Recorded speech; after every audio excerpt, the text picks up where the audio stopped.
事实上，这个奖最后的得主也是另外一组毛利电视台的记者夺得。2009年8月19号，往来东加群岛之间的渡轮沉船的事件，这艘船在2009年沉到太平洋，至少造成纽西兰跟东加95名乘客死亡。但为什么这样的新闻很重要呢？因为这是当地的族人主要连外的交通工具，但是整个政府的体制对于渡轮安全的控管出现了严重的瑕疵。例如，再带您看到这位妇女，她哭泣，因为船难让她失去了心爱的儿子。他的儿子是一名船员。事隔5年之后，纽西兰毛利电视台的记者群持续的不断挖掘船难出事真正的原因。这则报道兼具地缘性的关切、平衡的报道，以及对原住民族生死交关的事件进行详实的分析跟探索，具备多方的观点跟立场，成为今年世界原住民族新闻奖国际新闻报道奖项的得主。但是对原住民族的记者来说，得奖当然不是最终的目的，让原住民族的心声被听见，让常年遭受不公平的待遇被解决，才是原住民族媒体存在真正的价值。继续特别报道，就要带您来看到这则来自毛利电视台的新闻专题。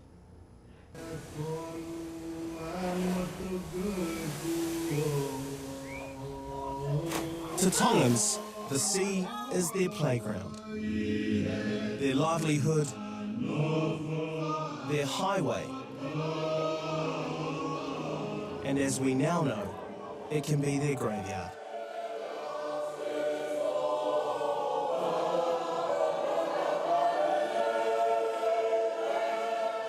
It's been 3.5 years since the Princess Ashika sank, taking 74 lives with it. The Commission of Inquiry found it was an unseaworthy rust bucket that should have never been allowed to go out to sea.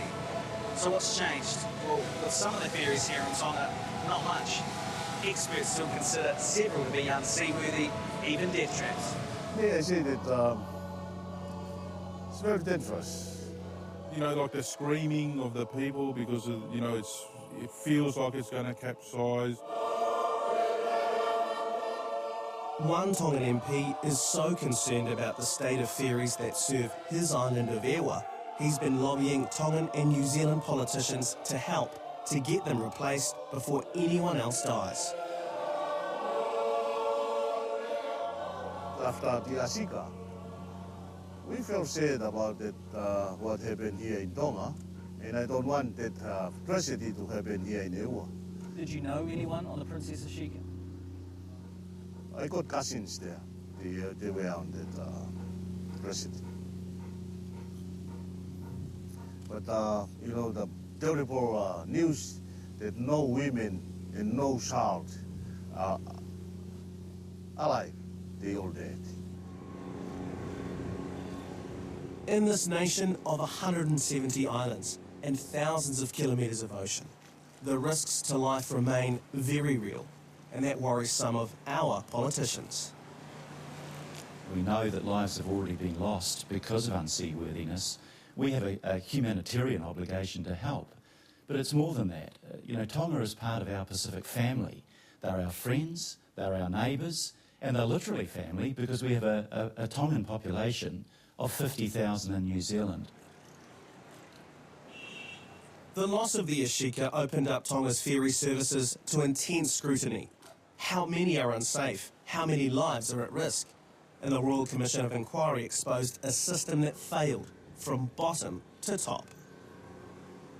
I would never let that happen. If that amount of people dies and I'm the minister, I would rather die myself. I cannot just face these people. You know, it's not fair and it's not right. Despite that assurance from Tonga's Minister of Infrastructure, Native Affairs has obtained documents that show ferries still operate, which marine experts say are far from safe, including the two which serve the island of Ewa. A World Bank report says this ferry, the Ala Moana, which makes the 2.5-hour journey to the island several times a week, is unseaworthy.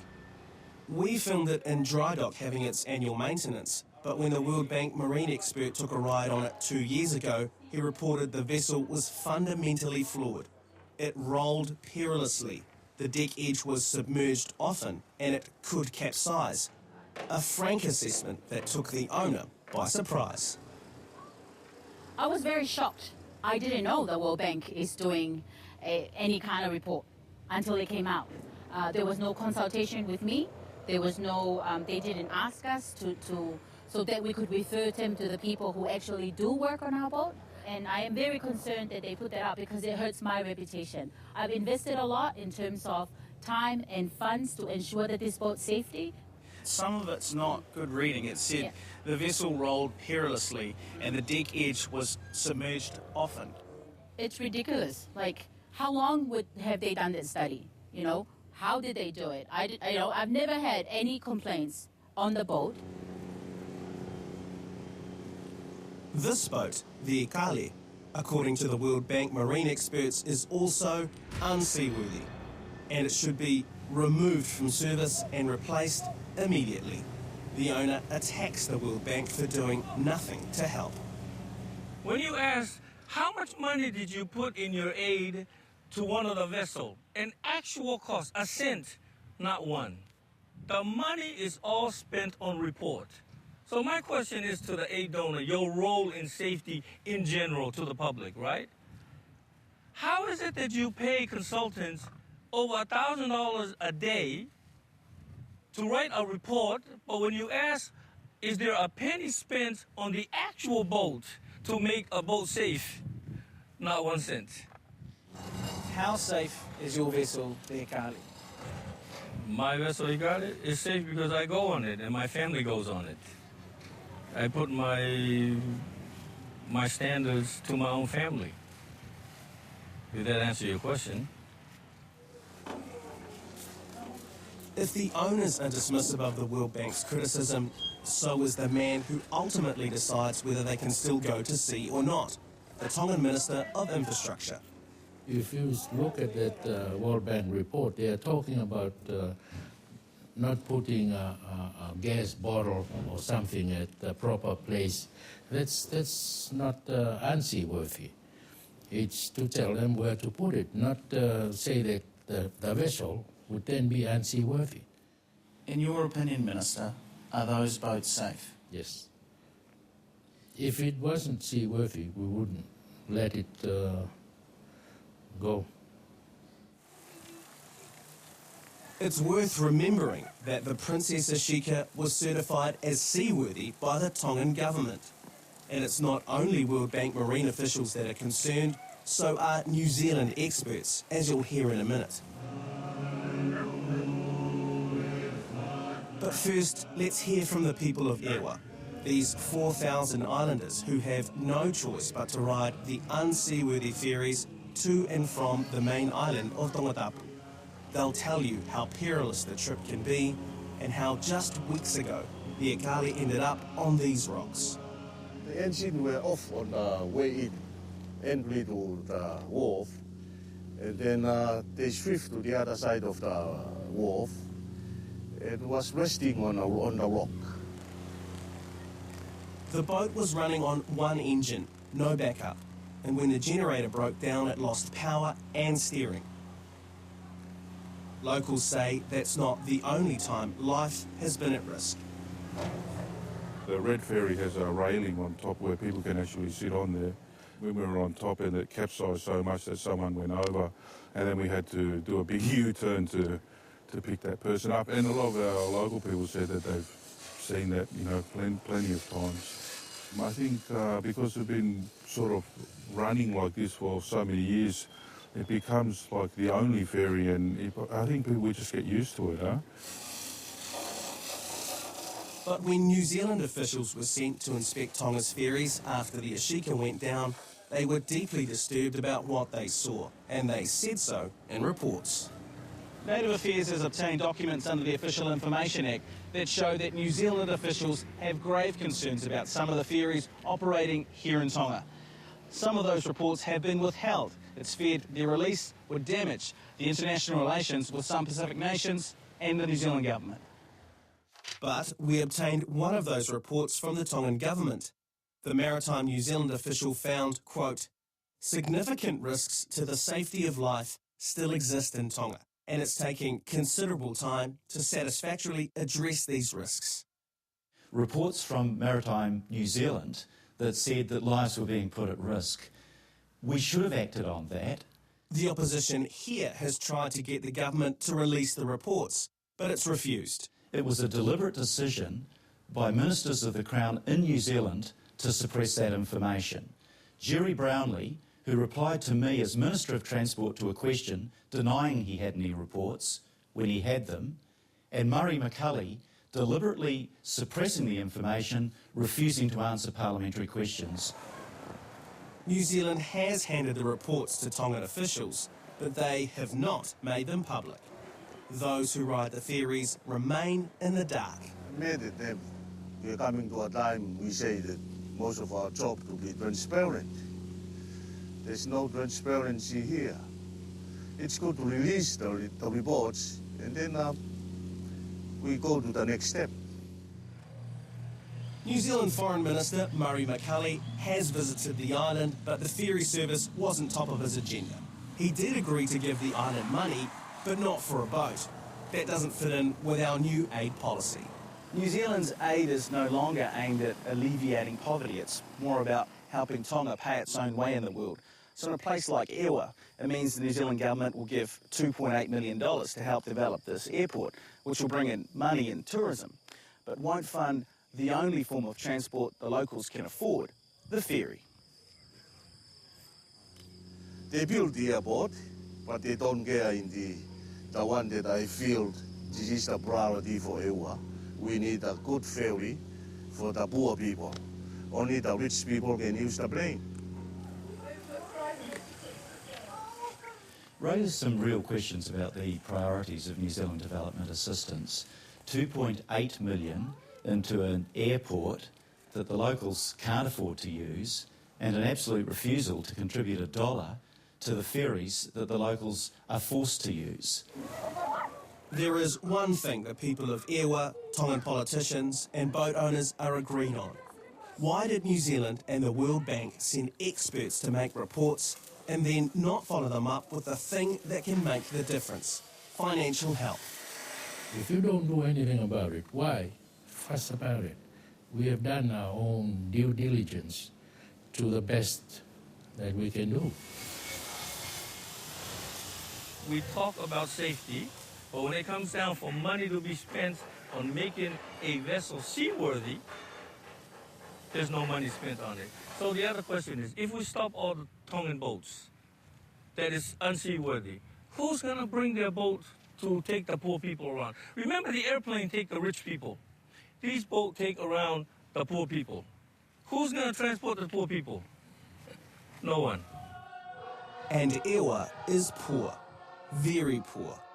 But the island decided it had no choice but to try and achieve what many thought impossible: buy its own boat. Each family of the island's 15 villages was asked to give 200 pa'anga. It's about 150 New Zealand dollars.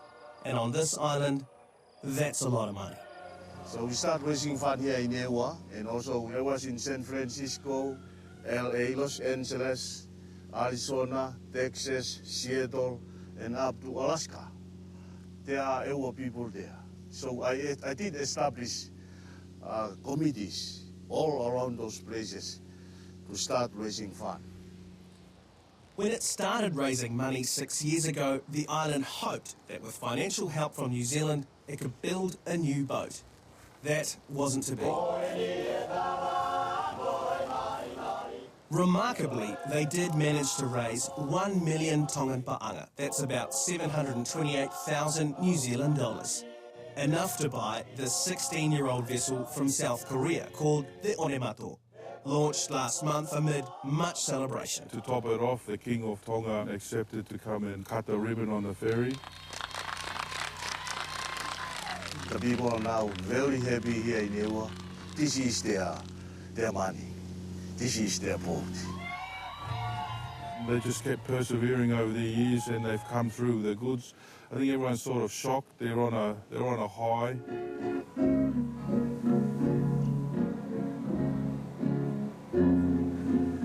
It means women and children can now cross one of the most dangerous stretches of water in Tonga, the 7K deep Tonga Trench, in a much safer boat. But the risks are far from over. The island had to take out a loan to buy the boat, and no one knows if they can afford to make the repayments and keep the boat running.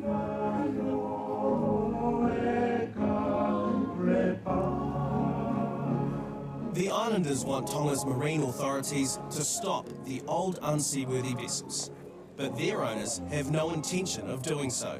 Quite the opposite. They've started a price war with the people's boat. I'm second and third generation. You know, I'm here to stay. And so when people come and compete, I think it's a good thing that we compete. I'm very happy that the Ewa people are doing this because I believe it will show them that this is truly a costly exercise, right? And the prices that we've been charging are reflective of those costs. We're not making millions like how they think it is going. And I just hope for them that their investment is not wasted. For the people of Ewa, the reprieve from riding in boats that are regarded by experts as unseaworthy might be temporary. Which is why they will keep lobbying New Zealand to help, in the hope it will have a change of heart, and Tongans will not be exposed to unnecessary risks when they journey to and from home. That's what I wish that New Zealand might help us in the future to build a new one. I still continue on to fight with them and to request them for a new one in the future.